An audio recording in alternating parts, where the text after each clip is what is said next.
Everybody, Jason Burmis here. And Wednesday, Filthy Rich becomes what I believe will be a Netflix sensation. Okay?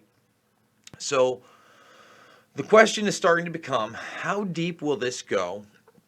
Will there be blame shifting, or will we get a lot of the true to life information in the Jeffrey Epstein case? The source material by James Patterson was, in fact, a great resource for me, as I went along. However, you can tell that there have been different narratives that have been put out there since, but there have been other things confirmed in this book, which also had, who was it? Mike Malloy and John Connolly working on it. And I read the book, and it had a lot of stuff out there that eventually came out in the mainstream media, right? So it was important for me to really deal with both sides of what I think we're going to see and the positive aspects of that, and what I think we're not going to see and the very questionable nature of that. Now, before we get there, I want to remind everybody we are fully demonetized on this platform, waiting to find out what the harmful content is. Hopefully, YouTube's reviewing and going, maybe that's not so harmful. He was saying these things, and all of a sudden, they happened. He was just quoting mainstream articles. 5, 10, $15, it means the world to me. Again, we're hitting the road rather shortly, and we're going to find out where the freedom is in America. So let's do it. Now, Haley Robson is being featured in this article. I mean, there's been a lot of articles in the European press, the Daily Mail.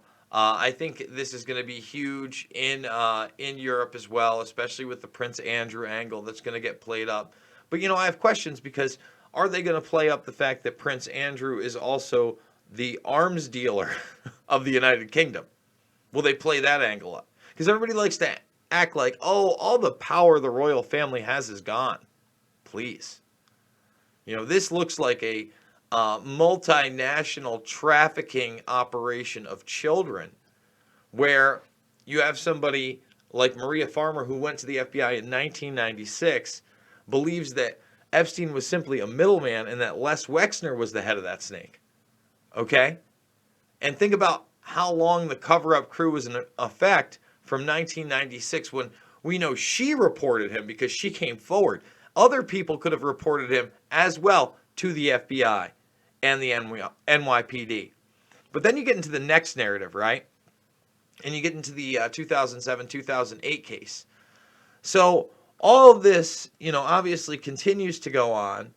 And Robson, who's now 33, she's one of the main recruiters at the time for Epstein.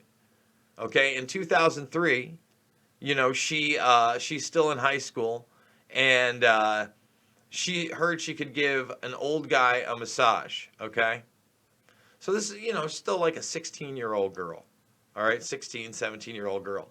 And she goes in there and apparently isn't down with whatever's going on, or has never admitted to actually, doing anything sexual with Epstein, but becomes a recruiter.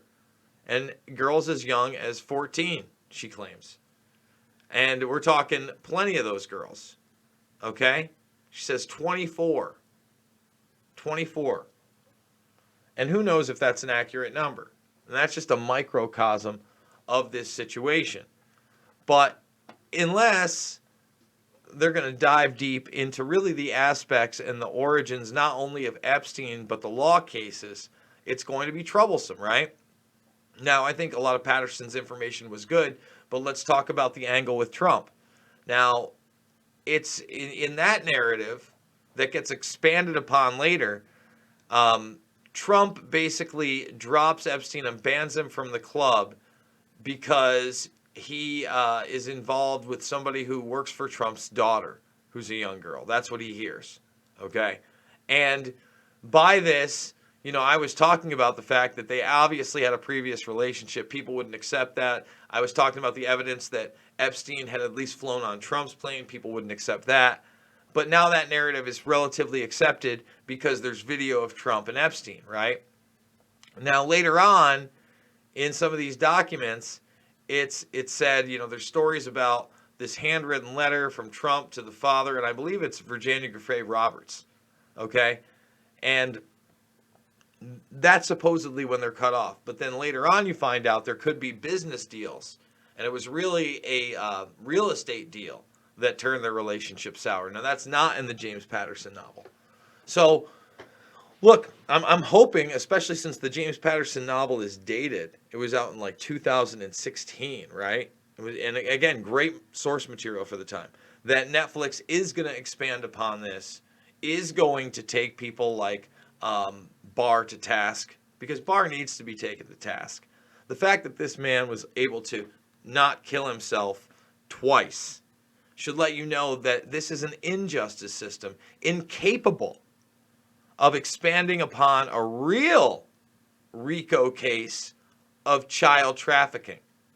And in many ways, that's mirrored in the horrific nature that NXIVM has been handled, and the whitewash there, and the slaps on the wrist, and the direction to one person, right? So it still goes on. So the next part of this case that I think is interesting that's coming into light is that now up to 130 people are claiming they could be the child of Epstein. Now, there's no doubt that Epstein could have a lot of illegitimate children. Let's be honest. That's a definite possibility, right? Unless there was some medical condition we don't know about. It's safe to say that is a possibility. However, no matter what you believe about this or what his children are, entitled to, etc., it's only going to muddy the issue and distract, again, not only from Epstein, being the largest known serial pedophile out there, right, that we know of. Not only that, but what? Who his associates were, especially on the upper echelons, and why there is evidence that this man was working for a foreign intelligence agency. Why is that? And why does that same man have so many connections to people who are not only revered in the tech game today, Elon Musk, but beyond, telling us how to live our lives and laughing along on CNN with Fareed Zakaria for like 10 minutes. I'm going to do a Rockfin exclusive of the late April interview with Bill Gates, but the cackling nature of somebody who now wants to run my life because he created an operating system and apparently is expert on everything. On everything. I mean, it makes me very, very, very ill. All right? He's also a close associate with Epstein. Okay? And that doesn't even, skim the surface of the blackmail operation. The fact, again, that Farmer went in there in 1996 and said that she saw people manning that place where they had videotapes going 24/7. Think about how easy that would be to look at someone's payroll, but you're not doing that if he's working for intelligence operations. If he's doing surveillance. There's going to be walls, huh? Right, Acosta? There's going to be walls. And it's going to, and the ironic thing is, Maria Farmer has no love for Vicky Ward, but it's Vicky Ward that slipped the information that, Epstein seemed to be connected to Khashoggi, and that Acosta was told to back off in the Palm Beach case because it was above his pay grade, and, he was working as an intelligence asset, period. And he wouldn't address that question. They had to resign. I mean, it's all in our face. I'm sure that those timelines are going to have to be presented in this, but in what fashion? How deep will they go? In any case, hopefully it gets people to the point where it doesn't redirect that this indeed was an underage trafficking operation that has all sorts of implications. Okay, all sorts of implications. Oh, he just had a passport? Just had a passport with a Saudi Arabian address and a different name? Oh, no big deal. No big deal. And again, Maria Farmer says that Ghislaine Maxwell showed her a bunch of passports. It's pretty big information. So we'll see. We'll see if that kind of stuff makes it in there. We will. So thumbs this video up, subscribe, and share with others, guys. Join the Burmese Brigade. Remember, we're fully demonetized here. $5, $10, $15. It means the world to me. Hopefully, at 1 p.m. Eastern, about an hour and 20 minutes from now, I'm going to have R.A. the Rugged Man on. Fingers crossed that we make that connection. Really big fan of the new album. All My Heroes Are Dead. It's amazing. And we're going to talk about that album. Hopefully, we're going to talk about Legends Never Die. And we're going to talk politics, parapolitics, hip-hop, all we can for an hour, uncensored. But I can't recommend the album more, so definitely check that out. And hopefully we'll have RA in a little over an hour. Remember, I'm a documentary filmmaker. They're all free. Loose Change Final Cut, Fabled Enemies, Invisible Empire, A New World Order Defined, and especially Shade the Motion Picture right now. So, guys, remember, you can also support me on Rockfin tomorrow. You can check me out. I will be live tomorrow. And again, it's a platform that allows me to put out to another audience. And if you pay $9.99 a month, you get 5 exclusives. If you don't pay $9.99 a month, you get the 1 exclusive. That is tomorrow at noon. We live stream over on Rockfin. Sign up for free Tuesday at noon. Check it out.